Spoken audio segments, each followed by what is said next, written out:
Bonjour à tous ces amis, bienvenue sur la chaîne Max 3.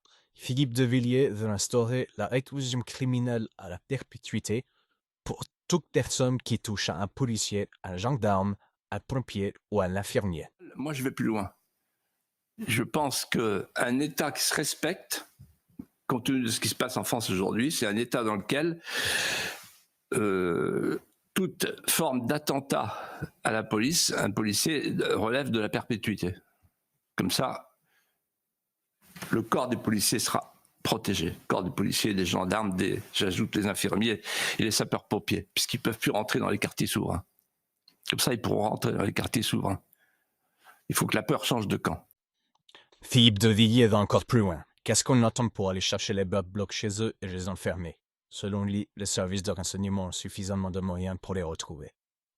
Deuxième clignotant, c'est la normalisation de la violence. Je prendrai 3 exemples, 3 illustrations qui datent d'hier. La première, c'est que la veille de la manifestation, le préfet de police, dont je vois par ailleurs les qualités éminentes, notamment de communication, a expliqué aux commerçants barricadez-vous. Attendez, vous entendez la phrase? Barricadez-vous. Donc en fait, c'est la course au contreplaqué pour tous les commerçants de France et qui sont appelés à se protéger eux-mêmes. Ça vous rappelle quelque chose, Elliot Geoffroy? Vous vous souvenez, la société de vigilance.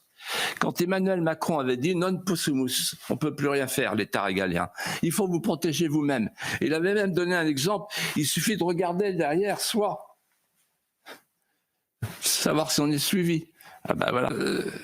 Premier signal, donc il faut se barricader quand il y a une manifestation. Donc en fait, on accepte que la peur ait changé de camp. C'est aux commerçants de se barricader.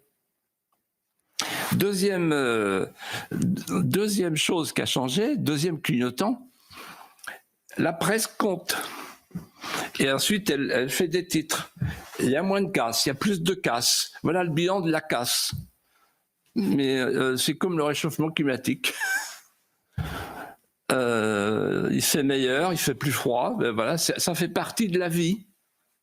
Et les gens s'habituent, ils disent « Ah, les casseurs étaient plus nombreux, les casseurs étaient moins nombreux. On ne sait pas qui ils sont, on ne sait pas d'où ils viennent, on ne sait pas pourquoi ils sont là, et surtout, on ne sait pas pourquoi on ne leur rentre pas dedans. » Et tout à l'heure, pourquoi je vous parle de ça? C'est parce que tout à l'heure, j'ai vu sur CNews une nouvelle importante.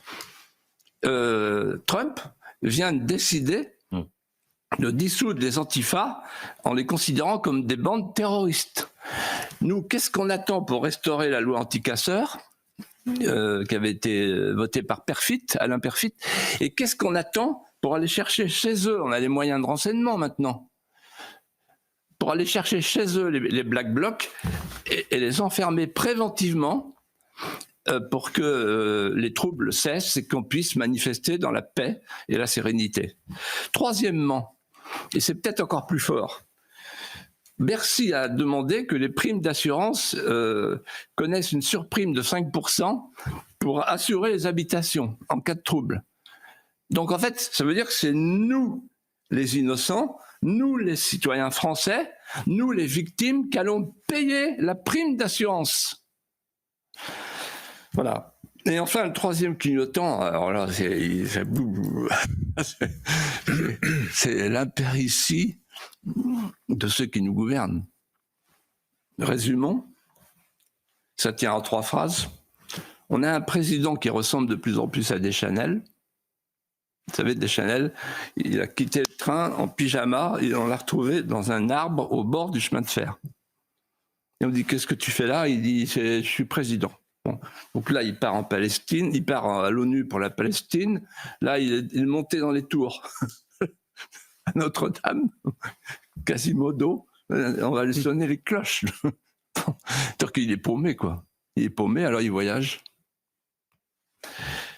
Mais c'est plus un président, il n'y a plus de chef de l'État, donc il faut lui dire bon, allez, maintenant, il faut passer la main, quoi, parce que c'est plus possible. Vous êtes en villégiature. Ensuite, on a un Premier ministre dont toute la presse dit il consulte. Vous avez remarqué, c'est un mot de médecin. Il consulte. Il ausculte fort. Il prend le pouls du PS. Et il propose la pharmacopée Zuckman. Et puis enfin, il y a l'addition. Il n'y a pas de gouvernement, il y a des impétrants qui longent les murs, on voit des ombres partout, qui rentrent, qui sortent. Ouais, c'est pire que la 4e République, la partitocratie, et pendant ce temps-là, la journée d'hier, où tout s'est bien passé. Les amis, merci d'avoir suivi cette vidéo. Pour me soutenir, c'est simple, j'ai besoin de vos abonnements, de vos meilleurs pouces bleus, ça aide la chaîne à avancer. On se revoit rapidement pour une nouvelle vidéo. À 3.